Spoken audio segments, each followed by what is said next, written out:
Finally খতম, bye bye, tata. অপেক্ষার প্রহর শেষ হলো। আজকে 12 তারিখ এবং গিভঅ্যাওয়ের রেজাল্ট দেওয়ার কথা। আমাদের চ্যানেলে 2টা গিভঅ্যাওয়ে চলছিল, যেখানে মোট 11টা গিফট ছিল। এর মধ্যে 4টি স্মার্টফোন এবং বাকি 7টি হচ্ছে গিয়ে বিভিন্ন গ্যাজেট আইটেম। তো ওগুলোর রেজাল্ট আজকে দেওয়ার কথা। সো আজকে টেকনিউজে আমরা ফার্স্টে রেজাল্ট দিচ্ছি, দেন বাকি টেকনিউজগুলো শেষ করব। কেমন আছেন আপনারা অবশ্যই কিন্তু কমেন্ট করে জানাবেন।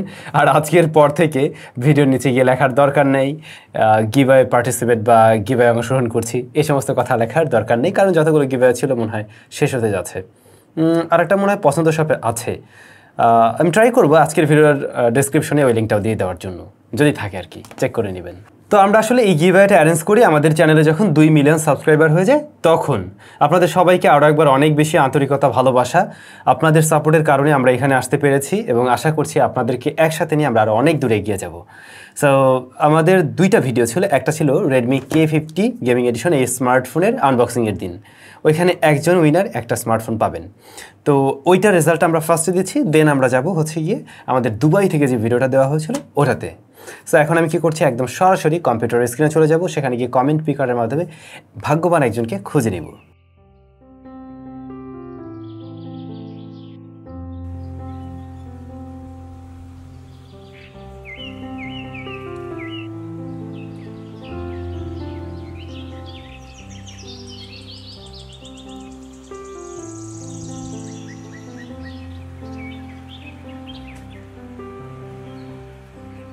অনেক অনেক অভিনন্দন আমাদের আজকের প্রিয় ভাইকে, আপনি উইনার হয়ে গেলেন। অতি সত্বর আমাদের ফেসবুক গ্রুপের মডারেটরদের সাথে যোগাযোগ করুন এবং আপনার ঠিকানা দিন। আপনাকে আমরা ভেরিফাই করে খুব শীঘ্রই আপনার ঠিকানায় আপনার প্রোডাক্টটি পাঠিয়ে দিব। একটা বিষয় হয়তো খেয়াল করেছেন, ওনার কমেন্টটা আমরা হাইড করে দিয়েছি, কারণ হলো অনেকেই যোগাযোগ করে, পরবর্তীতে আমাদের ভেরিফাই করতে গিয়েও সমস্যা হয়। সুতরাং এবার একদম লিঙ্কের মাধ্যমে প্লাস কমেন্টের মাধ্যমে আমরা ওইভাবে ভেরিফাই করতে চাই। ওয়েল, এবারে আমরা চলে যাব সেই 10 জন উইনারের কাছে, যে ভিডিওটা মূলত দুবাই থেকে দেওয়া হয়েছিল। এইখানে আমরা যে কাজটা করব, 10 থেকে নাম্বার 1-এ যাব। চলে যাই আবার আমাদের কম্পিউটারে, দেন আমরা কমেন্ট পিকারের মাধ্যমে বেছে নিচ্ছি। যেমনটা আপনারা দেখছেন এখানে কমেন্ট পিকার কিন্তু সব কমেন্টগুলোকে নিচ্ছে, তবে আমি এখানে একটা ছোট্ট একটা টিকমার্ক দিয়ে দিই। টিকমার্কটা ছিল এমন, ডুপ্লিকেট কমেন্টগুলো যাতে না নেয়। অনেকেই সেম কমেন্ট বারবার করে রাখেন, আমার দরকার আসলে একটা। তো আপনারা যদি কোনো গিভঅ্যাওয়েতে একজন 100টা কমেন্টও করেন, কোনো লাভ নেই, আমি আসলে একটাই নিচ্ছি। সুতরাং আপনি 100টা করলেও আপনার ওখান থেকে একটাই যাবে। সো বেশি কমেন্ট করে লাভ নেই। ইন ফিউচারে যে গিভঅ্যাওয়ে নিয়ে আসবো তখন আপনারা একটা কমেন্টই করলে চলবে।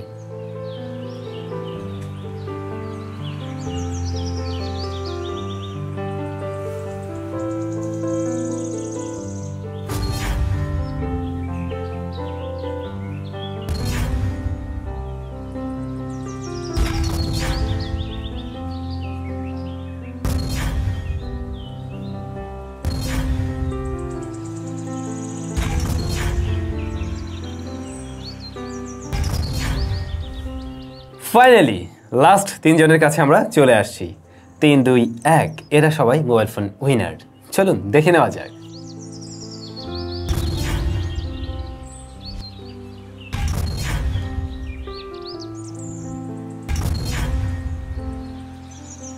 তাহলে ভাই ব্রাদার, এ যাবৎকালে আমাদের চ্যানেলের সবচাইতে মেগা গিভঅ্যাওয়ে গেল এবং অনেকগুলো প্রোডাক্ট, আসলে বেশ কিছু আমাকে কিনতে হয়েছে, কিছু কিছু গ্যাজেট আমার কাছে ছিল।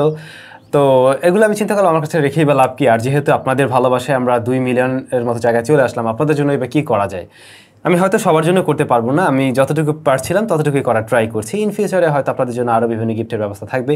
এখন থেকে আমরা চিন্তা করছি যারা আমাদের ফেসবুক গ্রুপে মানে বেস্ট বা কী বলে এটাকে টপ মেম্বার এরকম হবেন, তাদের মধ্যে থেকে আমরা আসলে গিফট দেওয়ার ব্যবস্থা করব। আমাদের ইউটিউব চ্যানেলে এভাবে তো আমরা অনেক গিভঅ্যাওয়ে দিলাম, এবারে না হয় যারা আসলে সত্যিকার অর্থে আমাদের সাথে থাকে সবসময়, এদেরকে দেওয়া যায় কিনা এরকম প্ল্যান করছি। আপনারা কি বলেন? কাইন্ডলি একটা রিকোয়েস্ট থাকবে। রিকোয়েস্ট হলো এটাই, যারা গিফটগুলো পাওয়ার পরে একটু কষ্ট করে হলেও আমাদের ফেসবুক গ্রুপটাতে একটা পোস্ট করবেন। এতে করে আমরাও বুঝতে পারি হ্যাঁ আপনি পেয়েছেন, এবং অন্যান্য যারা রয়েছেন তারাও আপনাদের সাথে আপনাদের ভালো লাগা ভালোবাসাটা ভাগাভাগি করে নিতে পারবে নিশ্চয়ই। যাই হোক, অনেকটা সময় নষ্ট করে ফেললাম, আমরা টেক নিউজে চলে যাচ্ছি। গতকাল Xiaomi বেশ কিছু লঞ্চ করে দিয়েছে, আপনারা জানেন। এর মধ্যে সবচাইতে বেশি হাইপে ছিল তাদের ফোল্ডেবল ডিভাইসটা, যা নিয়ে আমরা গতকালকে আলোচনা করেছি। তো আজকে আমরা একটু অন্য বিষয়ে আলোচনা করতে চাই। Xiaomi গতকাল কিন্তু তাদের প্যাড 5 প্রো লঞ্চ করে দিয়েছে, যেখানে আইপিএস এলসিডি প্যানেল রয়েছে। এটা ফুল এইচডি প্লাস রেজুলেশনের, যা 2.5K রেজুলেশনের এবং 120 হার্টজ হাই রিফ্রেশ রেট রয়েছে ওতে। Processor Snapdragon 870। এই প্রসেসরটা আমার কাছে বেশ ব্যালেন্স একটা প্রসেসর মনে হয়। এছাড়াও এই স্মার্টফোন তো না, ওটাতে একটা ট্যাব। রেয়ারে রয়েছে 50 মেগাপিক্সেলের মেইন শুটার, পাশাপাশি আরও একটি 2 মেগাপিক্সেলের শুটার, আর 20 মেগাপিক্সেল হলো ফ্রন্ট ফেসিং ক্যামেরায়। 10,000 mAh এর ব্যাটারি এবং 67 ওয়াটের চার্জার। এর বেস ভ্যারিয়েন্ট 8/128GB, দামটা মোটামুটি বাংলা টাকায় কনভার্ট করতে গেলে অলমোস্ট 40K এর আশেপাশে। তবে Xiaomi কিন্তু আরও একটা ইন্টারেস্টিং বিষয় গতকালই শেয়ার করছিল, তাদের সেলফ ড্রাইভিং টেকনোলজি। Xiaomiর পাইলট টেস্টের একটা ভিডিও তারা শেয়ার করছিল, যেখানে দেখা যায় আমরা টেসলার গাড়িগুলো যেভাবে দেখি অটোমেটিক চলে, সেখানে কোনো পাইলটের দরকার হয় না, কাউকে চালাতে হয় না, অটোমেটিকই চলতে পারে। ঠিক Xiaomiর এই টেকনোলজিটাও সেরকম, এবং তারা মোটামুটি একটা টেস্ট করে এবং টেস্টে তারা সাকসেসফুল হয় এবং বিভিন্ন সিচুয়েশন তারা পার করে। অর্থাৎ একটা রোডে বের হলে যা যা হতে পারে তাদের ভিডিও থেকে মোটামুটি বোঝা যায়, সেরকম বিষয়গুলো তারা ফেস করছিল এবং ফাইনালি তাদের গাড়িটা ঠিকঠাকভাবে, মানে কোনো অ্যাক্সিডেন্ট না করে, কাউকে না মেরে ঠিকঠাকভাবে টেস্টিং রেজাল্টটা দিতে পারছে। Xiaomiর আরও নিউজ, Redmi K50 এই সিরিজের আরও একটি নতুন স্মার্টফোন Xiaomi কিন্তু গতকালই লঞ্চ করে দেয়, Redmi K50 Extreme।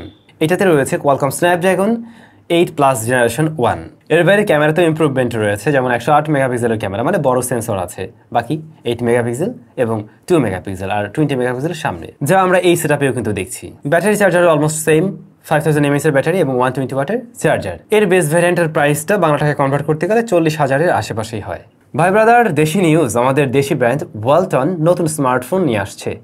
তাদের ফেসবুক যে পেজটা রয়েছে সেখানে দেখলাম একটা ভিডিও শেয়ার করলো এবং তাতে বোঝা যায় HM সিরিজের কোনো নতুন স্মার্টফোন, যাতে বিশেষ গুরুত্ব রয়েছে এই মুহূর্তে, যা দেখা যায় আর কি, ফোনটা বেশ স্টাইলিশ হতে পারে। এর বাইরে কি কি থাকবে সে ব্যাপারে কিন্তু আমরা কিছুই এখনও জানি না। হতে পারে 15,000-এর আশেপাশের কোনো স্মার্টফোন। শেষ করবো নাথিং নিউজ দিয়ে। নাথিং তাদের যে অ্যাডভার্টাইজমেন্ট সেখানে কিন্তু ক্লেম করে, বা তারা দেখানোর চেষ্টা করছিল যে স্মার্টফোনে 1200 নিট পিক ব্রাইটনেস রয়েছে, অর্থাৎ এর ডিসপ্লেতে 1200 নিট পিক ব্রাইটনেস রয়েছে, যেমনটা আমরা জেনে আসছিলাম। তবে রিসেন্ট একটা রিপোর্ট বলছে নাথিংয়ের এই স্মার্টফোন আসলে 1200 নিট পিক ব্রাইটনেস দিতে পারে না, সর্বোচ্চ দিতে পারে 700 নিটস, 700 নিটস। এখন এইটার কতটুকু সত্যতা রয়েছে সেটা আমরাও শিওর না, আর যে সোর্স থেকে এসেছে সেটাও মানে একদম ট্রাস্টেবল এমন না। কিন্তু আমি এই স্মার্টফোনের ডিসপ্লেকে সরাসরি Redmi K50 গেমিং এডিশনের সাথে কম্পেয়ার করে দেখছিলাম একদম ফুল ব্রাইটনেস দিয়ে। তাতে আমার মনে হয়েছে রেডমির এই স্মার্টফোন থেকে এটা কিছুটা পিছিয়ে আছে, বা কিছু কিছু জায়গায় মনে হলো যে হ্যাঁ, ব্রাইটনেস আসলে একটু কম মনে হয়। চলুন তাহলে কমেন্ট নিয়ে আলোচনা করা যাক। ইটস কুকিং আপনাকে ভালো লাগে, তবে আপনি যে ব্লু প্লাগ করেন এটা আমার কাছে মোটেও ভালো লাগে না, খুবই বিরক্তিকর একটা জিনিস, অন্তত আমার কাছে। আমি সেই মানুষটাকে পছন্দ করি যিনি সাদা মাটা জীবনটাকে পছন্দ করেন। ভুল হলে ক্ষমা করবেন। অসংখ্য মোবারকবাদ 2 মিলিয়ন সাবস্ক্রাইবারের জন্য। ভাইয়াকে আমি মোটেই কোনো দোষ দিব না, এই বিষয়টা নিয়ে আমি এর আগেও অনেকবার কথা শুনে আসছি। সবাই মনে করে আমি আসলে এখানে ভুলটা কেটে ফেলি। যদি খুলে দেখাই যে আমার এটা কাটা কাটা দেখা যায়, এখানে 5টা সেলাইয়ের দাগ আছে। মূলত আমি ছোটোবেলা ইটের উপরে পড়ে যাই এবং তখন এখানে ফেটে যায়, আর ওই সময় যে সেলাইটা দেওয়া হয় সেলাইয়ের দাগ আর কখনো যায়নি। তো এটা নিয়ে আমি একদম আমার ইউটিউব জার্নির ফার্স্ট থেকেই মোটামুটি বিভিন্ন রকমের কথা শুনে আসছি। অনেকেই মানে আসলে এটা আপনাদের দোষ না, অনেকেই মনে করতে পারে যে আমি কাটাকাটি করে এরকম করলাম কিনা। সো আসলে এইটা একটা অ্যাক্সিডেন্ট, এটা সেলাইয়ের দাগ। কেউ যদি কষ্ট পেয়ে থাকেন এতে করে, আমি আন্তরিকভাবে দুঃখিত। আর আশা করছি আপনারাও এটা ব্যাপারটা মানে খারাপভাবে দেখবেন না, কারণ এটা যদি আমি ঠিক করতে চাই অনেক টাকা পয়সারও প্রয়োজন, সার্জারি করে ঠিক করতে হবে, যেটা আসলে আমি আর চাচ্ছি না। বয়স তো হয়েই গেল অর্ধেক। নো ইয়েস ভাই, সব কি আপাতত বন্ধ? কাইন্ডলি জানাবেন। আপনার এই কমেন্টটা নেওয়ার সময় আমি আসলে একটু সার্চ করে দেখলাম যে কই আছে তো, খোলা আছে তো। নাইম হাসান, আপনার সাথে মিট আপ করতে চাই, আর কীভাবে দেন আপনারা? আচ্ছা, আমার সাথে মিট আপ হলে সত্যিই বেশ ভালো লাগবে। আমার এখনও প্ল্যানিং আছে কোনো এক সময় আপনাদের সাথে একটা বড় সড়ো মিট আপ করার। আমি জানি না আপনারা কে কোথা থেকে আসবেন বা আদৌ আসবেন কি না, কিন্তু আমার ইচ্ছা আছে, সত্যিই মিট আপ করার একটা ইচ্ছা আছে। আর গিভওয়েটা আমরা কীভাবে দিই? নর্মালি যে ভিডিওতে গিভওয়ে দেওয়া হয় বেশিরভাগ সময় আমি বলে থাকি যে ওই ভিডিওর নিচে একটা কমেন্ট করলেই চলবে। দ্যাটস ইট, এটুকুই হয় সাধারণত। আদনান আহমেদ, ভাইয়া ফোনটা ভালো লাগেনি এই বাজেটে। গতকাল আমরা টেকনো স্পার্ক 90 এর ভিডিও দিয়েছিলাম। আসলে অনেকের কাছেই ভালো লাগবে না, ইভেন দামটা সত্যি বলতে গেলে টেকনো স্পার্ক 3 না কি যেন একটা ফোন ছিল, যেটাতে মিডিয়াটেক হেলিও G70 ছিল। ওইটা কিন্তু যথেষ্ট মানে ওই দামের মধ্যে 12 না 13 হাজারের মধ্যে বেশ ভালো ফোন ছিল। এখন দেখুন এই সময় দাঁড়িয়ে আমরা কি প্রসেসর পাচ্ছি কি দামে, কিছু করার নেই আসলে। আপনাদেরকে মানে আমরা সাজেশনও দিতে পারি না ভাই এটা এই দাম দিয়ে কিনুন, আবার আপনি কোনো অপশনও পাবেন না। এখন যদি ফোন কিনতেই হয় তাহলে একটু বেশি দাম দিয়ে কিনতে হবে, কিছু করার নেই ভাইয়া। ভালো থাকুন তাহলে। সবাইকে আরও একবার অনেক অনেক অভিনন্দন যারা উইনার হয়েছেন। নিশ্চয়ই আবারও কোনো নতুন গিভওয়েতে দেখা হবে। সবাই অনেক বেশি ভালো থাকবেন। টাটা।